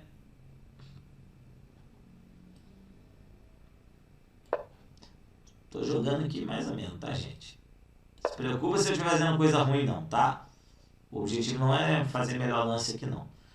E aí ele pensou, vou trocar. Deixa eu arrumar um jeito de trocar tudo aqui rapidinho. Vamos botar isso aqui, sem entrar no mérito se é bom ou se é ruim. Vamos só trocar. Branca jogar ali.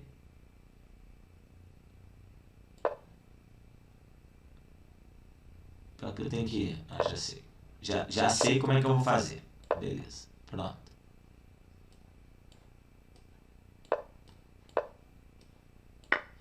Pronto. Chegamos aqui, ó. 1, 2, 3, 7 peões contra 7, um cavalo e uma torre. Aí vocês vão mostrar para os alunos de vocês que vai chegar numa situação dessa, vai trocar os peões. E aí o que vai acontecer? Os peões vamos matar alguns peões aqui, né? Nem era boa isso que eu fiz, não, mas tá bom. Vamos matar alguns. Pronto, só pra...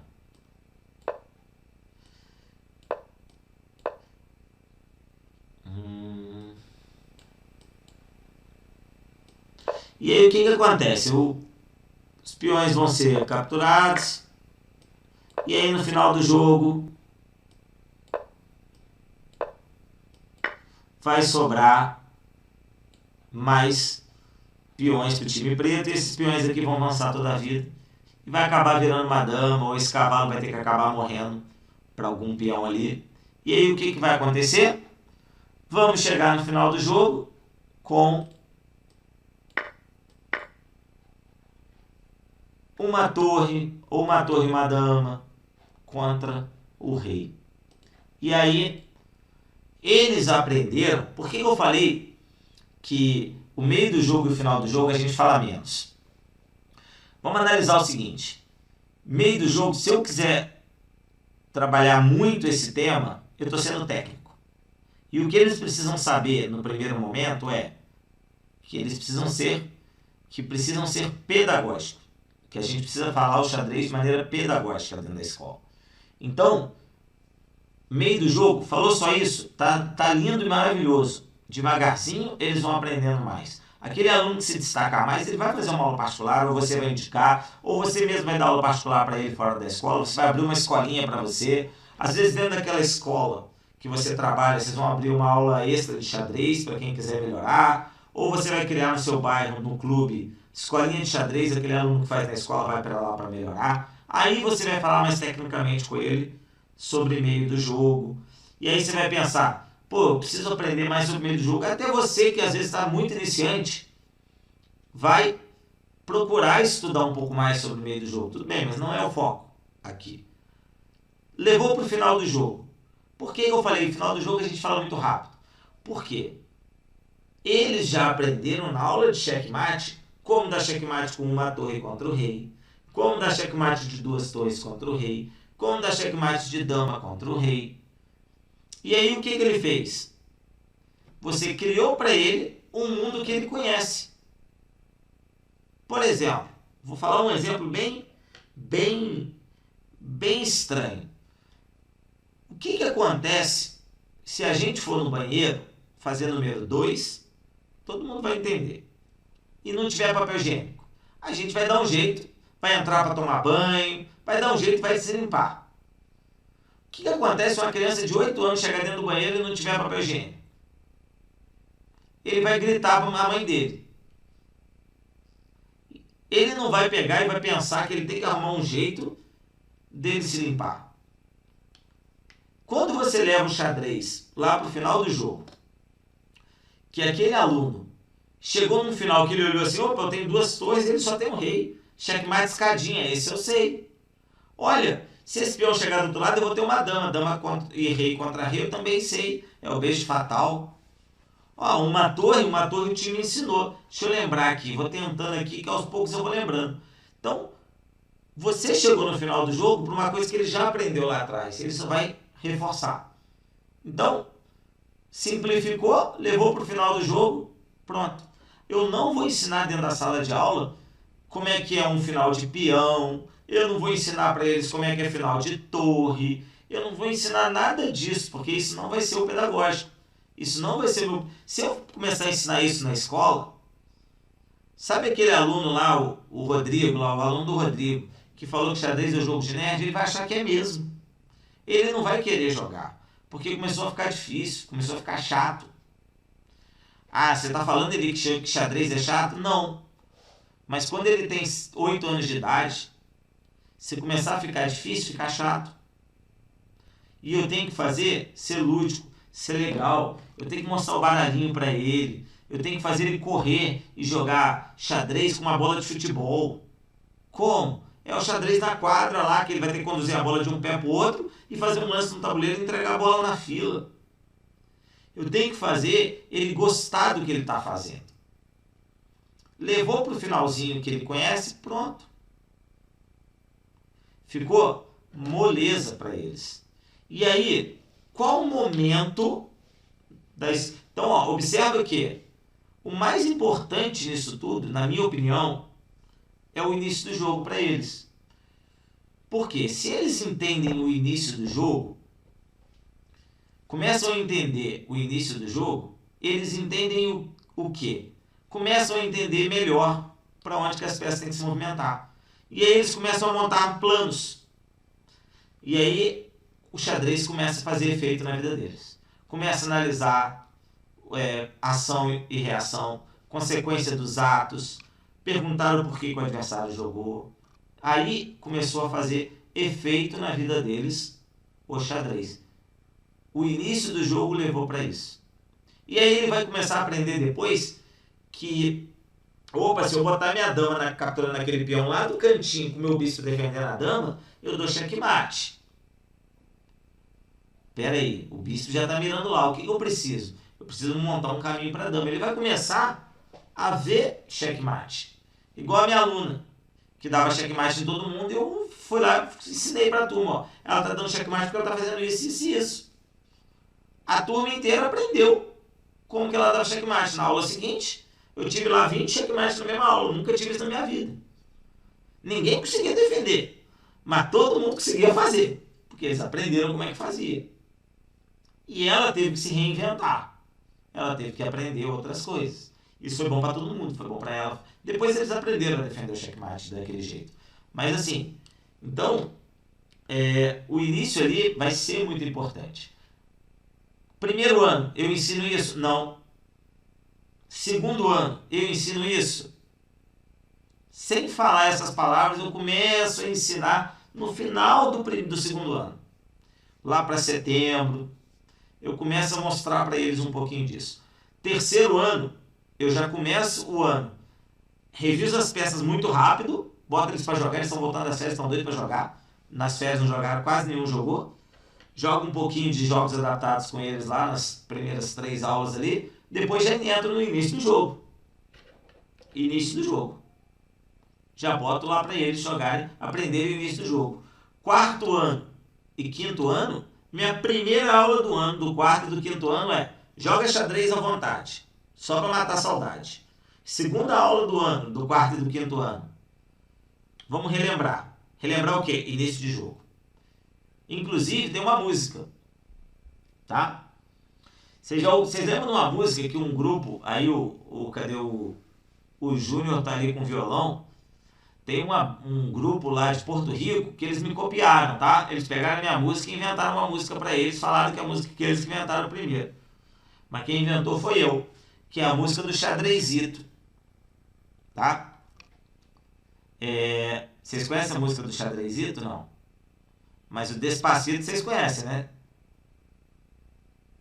O Despacito foi que eles me copiaram.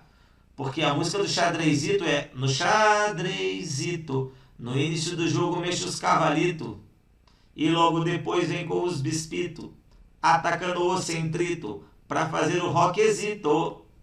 E aí, ó, não mexo a damita, não mexo 2 vezes com a mesma pecita. Pronto. Canta essa música na sala de aula, eles cantam e eles dão risada, aprendem o início do jogo cantando. Essa música horrorosa que eu inventei, mas que funciona muito bem. Quarto e quinto ano, lindo e maravilhoso, conseguem cantar essa música, conseguem entender bem todo esse processo. Parei de falar agora. Quem vai falar comigo?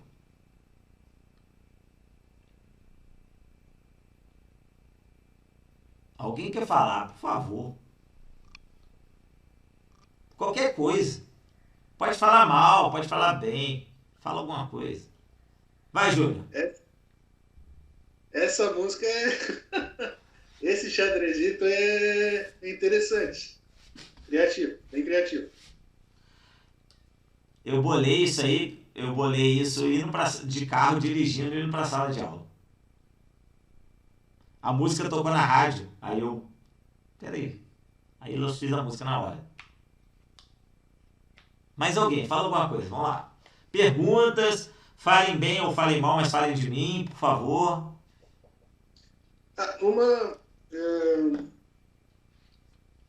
Não é uma dúvida, não é uma pergunta, mas eu digo talvez uma sugestão. E quando tu mostrasse o mate do pastor lá com a dama lá no canto, eu estava pensando, claro que quando a gente sair da pandemia. No caso, para mostrar as ameaças que a dama faz naqueles peões lá, poderia colocar algum lápis, alguma coisa, desenhar uma setinha, recortar para eles verem as ameaças, o que a dama está fazendo? A criança poder visualizar, entendeu? No mural, no quadro, naquele quadro do mural? Sim. Pode. Seja no mural, pode seja sim. no mural, seja no tabuleiro mesmo, colocando lápis, ó. No mural você consegue botar lápis, você consegue botar régua. Eu já botei régua no quadro, tá? Peguei régua dos alunos e fui colocando, porque o mural ele tem encaixezinho e eu botava a régua aqui nos lugares que ela estava indo, eu consegui botar, tá? Mas lápis também dá, tá? Pois é, eu pensei nisso, ajuda muito eles visualizarem as ameaças das peças. Sim, sim. Eu peguei uma vez, eu peguei papel, sabe? Papel normal assim.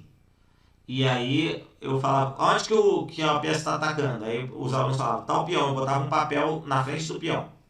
Aonde mais? Aqui, botei um papel na frente. Mas aonde? Aqui, papel na frente. E aí eles analisando, ó, quem está defendendo, isso, aquilo. Eu já fiz isso, com papel e já usei régua também, tá? Régua é bacana. Eu costumo usar o meu mural, o mural na sala de aula meu, ele tem um cabo de vassoura embaixo para pesar.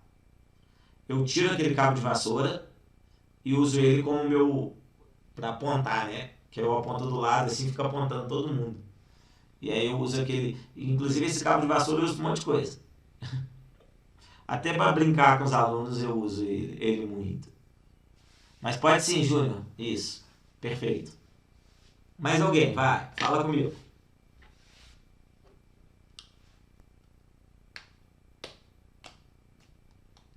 Vocês, o que vocês acharam aí do início? Ficou bem pedagógico para ensinar na escola. Olha, isso que do jeito que eu falei para vocês, tranquilamente, se eles estiverem no nível iniciante até querendo sair do iniciante, até os alunos Fundamental 2, vocês podem falar desse jeito que é bem tranquilo. A vantagem do Fundamental 2 é que se você falar o Will Smith, por exemplo, eles sabem quem é. Fundamental 1 já não. Mas se vocês falarem com eles presidentes, eles já sabem quem é. Se vocês falarem do Einstein, eles já sabem quem é. Fundamental 2 é bem tranquilo. Por exemplo, é o que eu falo. Leva para a realidade deles. Leva para o mundo que eles conhecem, para as pessoas que eles conhecem, para a casa deles, se possível. Quer falar de alguém da casa deles, cita alguém da família deles. Provavelmente o avô de alguma criança jogou xadrez, ou conheceu alguém que jogava xadrez. Você pode fazer um dever de casa com eles. Olha, eu quero que vocês perguntem para o pai de vocês alguém famoso que eles conheceram que jogava xadrez. E eles vão falar, vão lembrar de alguém. Pode pegar, por exemplo, cadê o Rodrigo? Pode pegar, Rodrigo, quando eles falarem do xadrez é jogo de nerd, aí você pega, por exemplo, 10 benefícios do xadrez. E não fala que é benefício do xadrez, não. Vira e fala assim, quem gostaria de pensar mais rápido? Aí eles vão levantar a mão. Quem gostaria de aprender a perder e a ganhar? Eles vão levantar a mão. E aí você vai pegando os benefícios do xadrez e aí você vira para eles e fala assim, então eu vou ensinar um jogo para vocês que ninguém nunca ouviu falar. Aí eles vão, que jogo? Aí vocês falam, xadrez. Aí eles vão falar, mas xadrez a gente já sabia, você já deu xadrez pra gente. Aí você fala assim, mas vocês sabiam que o xadrez fazia isso tudo para vocês? Aí eles vão começar a pensar, legal, hein? E aí isso, já vão querer fazer xadrez. Gente, a gente tava pensando nisso aqui, né, com medo da luz acabar, mas a chuva parou, graças a Deus, a internet não oscilou e conseguiam completar tudo. Ó, agora que vocês já sabem isso tudo, vou pedir pro Leandro uma aula técnica e o nosso torneio. Teremos torneio, tá, gente? Teremos torneio, provavelmente vai ser uma aula bônus. A gente faz sempre, a gente marca 8 encontros, mas a gente costuma fazer uns 9, 10, tá? E ainda mais que tá legal. Eu falo com o Leandro, eu fico na expectativa de dar aula. O Leandro pergunta pra mim assim, se eu não deixar o Leandro dar aula, eu dou todas. Porque eu adoro. Aí ele fala, não, deixa eu dar uma aula também. Eu falo, tá bom, Leandro, você dá tal aula e tal aula. Se deixar, eu dou todas. Gente, é uma paixão que eu tenho. Eu vou parar de gravar, não vou parar de gravar, não, vou mostrar pra vocês aqui, ó. Que aí quem tá em casa, quem assistir a gravação, depois pode olhar, ó. Ó, o que vocês acham? Que eu gosto de xadrez? Ó, eu tenho uma tatuagem de xadrez. É um cavalo e uma torre por aqui assim, preto, um rei preto que tá aqui e um rei branco caído que ele abandonou o jogo. E aí, gosta de xadrez? A Camila falou muito com o microfone desligado, mas eu percebi. Vou parar de gravar. Oi, fala. Só uma curiosidade aqui. Tu acompanhou o torneio de candidatos que teve agora? Não. Na verdade, Não. calma, desculpa. Vejo uma partida ou outra. Ah, sim, não. Só pra saber tua opinião aí sobre a vitória do Nepo e o que esperar aí do match, né? Que ele vai ter com o Carlsen em novembro, pelo título mundial. Você quer saber minha opinião? Eu acho que hoje ninguém ainda ganha do Carlsen. Assim, tomara que alguém ganhe um dia. Apesar de eu ser fã do Carlsen, eu acho que hoje ainda não tem ninguém para ganhar dele. Mas é lógico, nós estamos falando em alto rendimento. Qualquer jogador que chegue a jogar contra o Carlsen vai fazer jogos difíceis. Não estamos falando do nosso aluno da escola, né? O nível de xadrez ele é muito alto para esses caras. Esses caras são malucos de xadrez, jogam muito. Então não tem como o Carlsen chegar contra qualquer jogador daqueles lá e a gente achar que vai ser fácil. Não vai. Se pegar o melhor jogador do Brasil, o Sup, e o Sup for jogar um campeonato, a final do Mundial contra o Carlsen, pô, se alguém for amigo do Sup, pode falar que eu conheço ele, tá? O Sup vai perder. Vai. Mas o Sup vai fazer jogo difícil. Vocês acham que o Sup vai empatar a partida com o Carlsen? Vai. Vai ter alguma partida que ele vai empatar. Eu citei o Sup porque o Sup ganhou do Carlsen recentemente, né? Mas ele vai empatar alguma partida com o Carlsen. Mas vai perder. Então, assim, minha opinião é essa, Dalmir. Não sei qual é a sua. Não, essa também. Se fosse uma partida só, até que a gente poderia cogitar, né? Um dia ruim do Carlsen. Mas são 14 jogos. Aí é difícil, né? Exato. Esse é o maior problema de uma final única, né? Porque às vezes a pessoa não tá no melhor dia, ou um errinho ali já complica, né? Vocês viram aqui. Às vezes, como um colega meu fala, ele fala que quando ele tem um peão de vantagem no jogo de xadrez, ele tá com uma mão no troféu. Gente, às vezes não, mas ele fala isso. Né? Então, assim, é isso. Deixa eu parar de gravar. E aí, mais alguém quer falar comigo?